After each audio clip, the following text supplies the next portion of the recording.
Assalamualaikum warahmatullahi wabarakatuh. Shalom, Om Swastiastu, Nama Budaya, Salam Kebajikan. Perkenalkan, nama saya Rutla Marito Syanturi dengan NIM 1401620001 dari kelas PPKNA. Di sini izin menyampaikan pemaparan sedikit mengenai materi DTLST atau Desain Tata Letak Sirkuit Terpadu.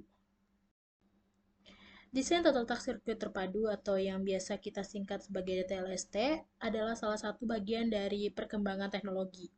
Sebagai bagian dari hak kekayaan industri, desain tata letak sirkuit terpadu yang sudah dibuat oleh seseorang atau seorang pendesain itu tentunya harus diberikan perlindungan hukum gitu. Nah, di Indonesia, sebagai anggota WTO, diwajibkan untuk membuat undang-undang yang sesuai dengan ketentuan TRIPS.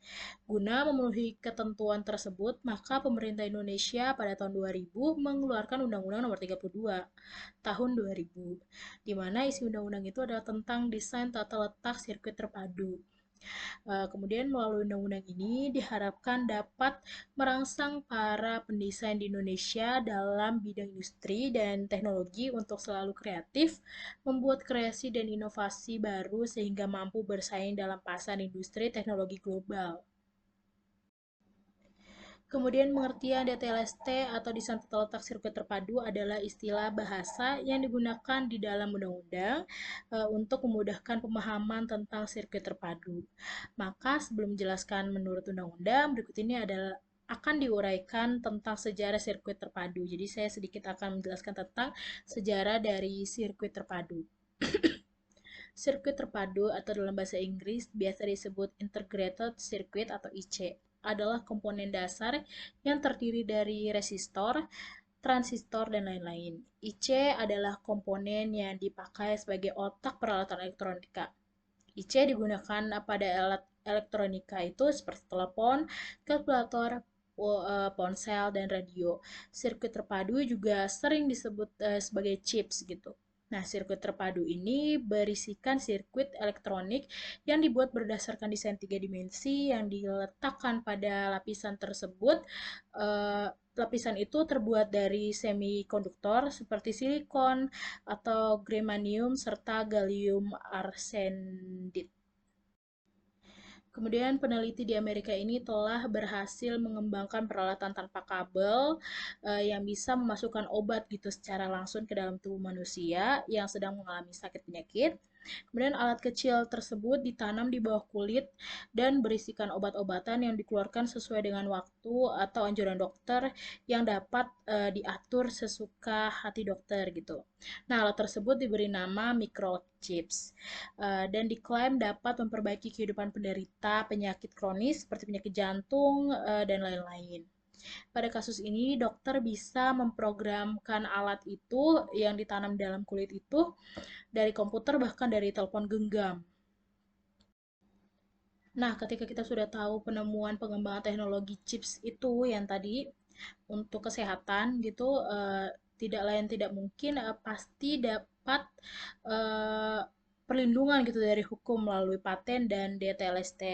Jika materi pelindungan adalah jika materi perlindungannya adalah proses, maka dimungkinkan didaftarkan melalui paten. Sedangkan desain chips yang juga dilindungi melalui TLST ini juga masuk ke dalam undang-undang mengacu pada ketentuan TRIPS. Nah, tadi kita sudah membahas pengertian dari DTLST menurut eh, halayak banyak.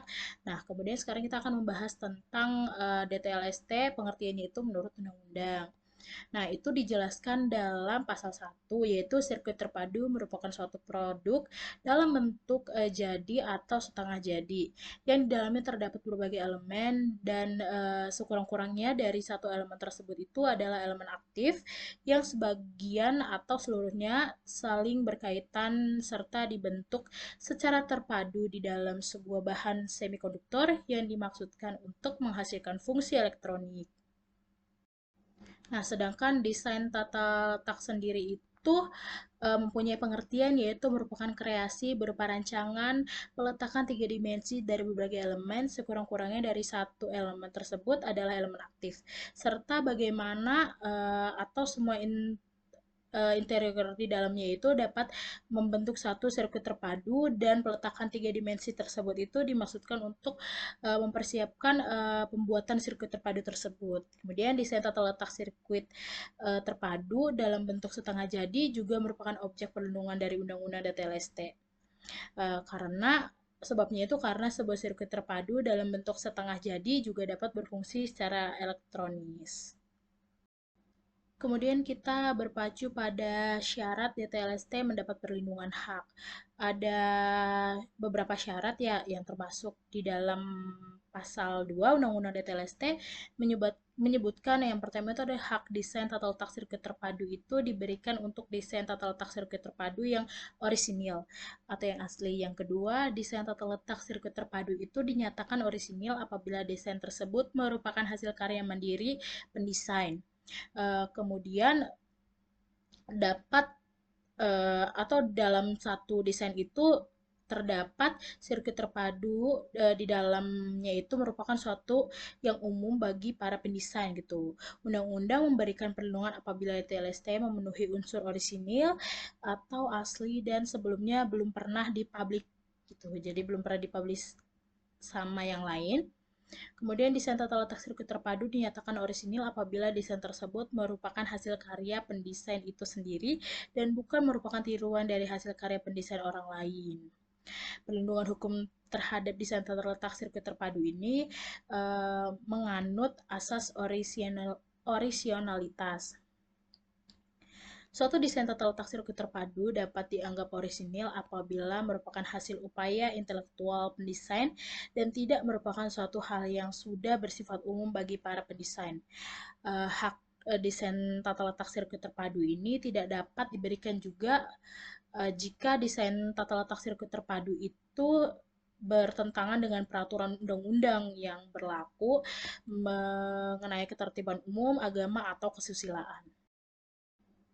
Kemudian kita berlanjut pada subjek DTLST, pemegang hak desain tata letak sirkuit terpadu itu ada di dalam pasal 5. Nah, menurut pasal 5 ini yang pertama, pendesain atau yang menerima hak tersebut dari pendesain.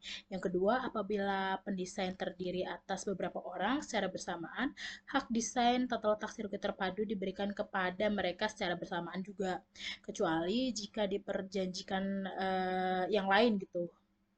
Kemudian pada pasal 6 menyebutkan bahwa jika suatu desain tata letak sirkuit terpadu dibuat dalam bentuk dinas dengan pihak lain dalam lingkungan pekerjaan, pemegang hak itu adalah pihak yang untuk atau dalam dinasnya itu desainnya itu tata letak sirkuit terpadu dikerjakan. Jadi di mana tata letak itu dikerjakan, maka itu yang merupakan pemegang hak. Kecuali pada perjanjian lain antara dua pihak dengan tidak mengurangi hak pendesain apabila penggunaan desain tata letak sirkuit terpadunya itu diperluas sampai keluar hubungan dinas. Kemudian ada jangkauan atau jangka waktu perlindungan TLST.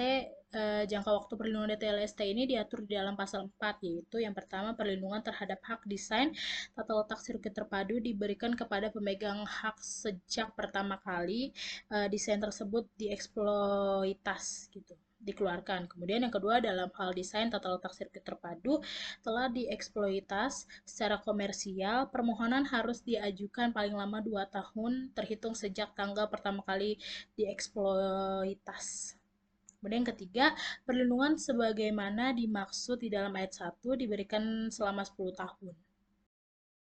Kemudian selanjutnya itu adalah hak DTLST. Pemegang hak DTLST ini mempunyai hak eksklusif, di mana hal ini diatur dalam pasal 8 yang menyebutkan yang pertama, pemegang hak memiliki hak eksklusif untuk melaksanakan hak desain tata letak sirkuit terpadu yang dimilikinya untuk melarang orang lain gitu tanpa persetujuannya membuat, memakai, menjual, mengimpor, mengekspor, dan atau mengedarkan barang yang di dalamnya terdapat seluruh atau sebagian desain yang telah diberi hak desain tata letak sirkuit terpadu. Kemudian yang kedua, dikecualikan dari ketentuan sebagaimana dimaksud dalam ayat 1 adalah pemakai desain tata letak sirkuit terpadu itu untuk kepentingan penelitian dan pendidikan sepanjang tidak merugikan kepentingan yang wajar dalam pemegang desain tata letak sirkuit terpadu.